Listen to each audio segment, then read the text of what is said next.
So, if you don't know, a new program just came out that allows you to watch Melee matches in VR. But the coolest part is that you don't even need VR equipment. You can just go to their website and see all matches streamed with the software and move around in the 3D world like you're actually inside the game.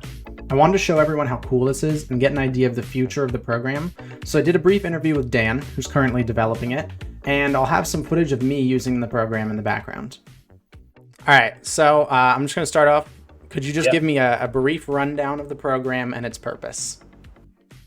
Yeah, so we built HyperPlane, which is the website, and it's basically a way for people to host, to stream their Twitch streams into 3D. So our software works like OBS. You can think of it as OBS for 3D. We have some software that you download on your computer.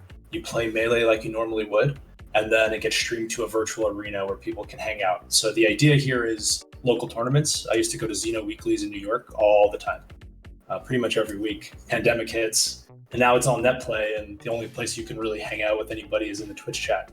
So that felt a little impersonal, I guess is the word. Mm-hmm. And this is kind of an attempt to try to bring that back.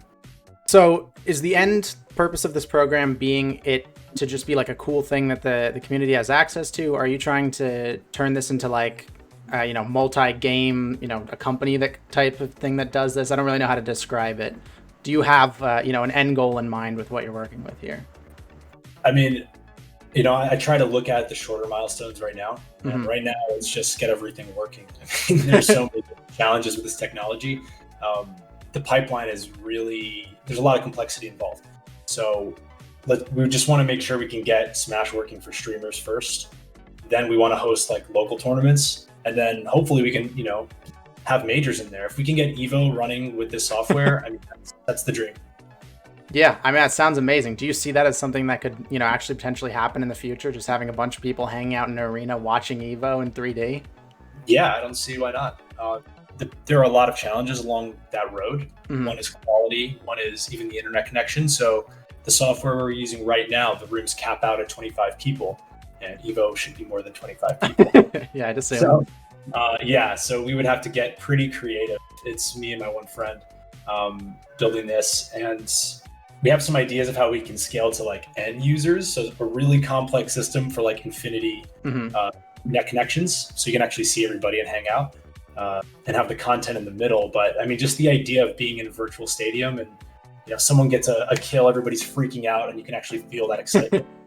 Yeah. Right now, whenever I'm watching a tournament on Twitch and something cool happens, I find myself getting excited, but not the same way I would as if it was in person.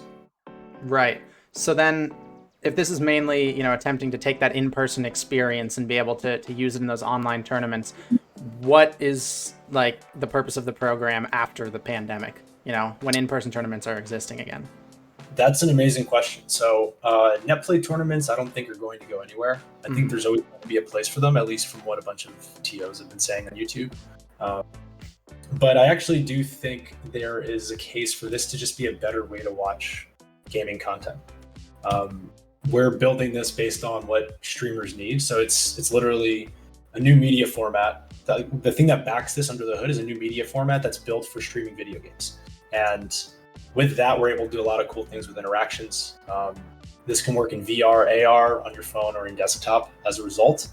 So it's really flexible. There are some interesting use cases along the way, but I don't see NetPlay going away anytime in the near future. I'd have to agree, yeah. So right now, the way that the program looks, I'm wondering, is the end goal of the program, at least specifically for Melee or for Smash, that the 3D experience looks exactly like the normal game? Because right now, there's not really textures, a lot of the animations are missing. Is the end goal like just a three-dimensional, exactly the normal game, or is it going to be more of like a unique thing? Yeah, I mean, it's still kind of an open question. It depends on what people want. So I would say the quality bar of Smash is like right here, and we're way down here right now. It's days. We think we can get to that bar and then pass it. Like if we, let our dreams go wild, there's some crazy things we think we can do. We could add crazy sound effects, kill animations can be wild, you name it, right? So That's kind of far off into the future, but just in the short term, getting it looking decent enough is enough of a challenge. Sure. All right, and then my last question I have to ask, are you concerned at all about Nintendo? I mean, we're not exposing any of their stuff. So everything we have is encrypted. It's basically like just 3D video as opposed to 2D video. Mm-hmm. The reason why everything looks so janky is because it's how it's being streamed out of Unity. So the pipeline's pretty complicated, but one of the steps in the pipeline is it goes into Unity. And the only reason it looks so janky is because that's how it's represented there. But no, I mean, it's 2D video just extrapolated into a third dimension. Okay, so you're not exposed. You're not like recreating the animations and everything. You're sort of translating them. Is that a good way to put it? Yeah, similar to how like when you're watching a 2D video of gameplay, Mm-hmm. In theory, you're transporting some of those assets, like some representation of those assets, but you can't like clone the whole model and grab the textures and grab the animations. So by just protecting their stuff, Twitch can stream 2D video and making sure that you can't just download all their models and things. So we're trying to replicate that with just 3D video. So hopefully that's not an issue. Awesome. All right, man. Well, thank you for talking to me. Yeah, definitely. Looking forward to seeing the video. Cool. Have a nice day. See ya.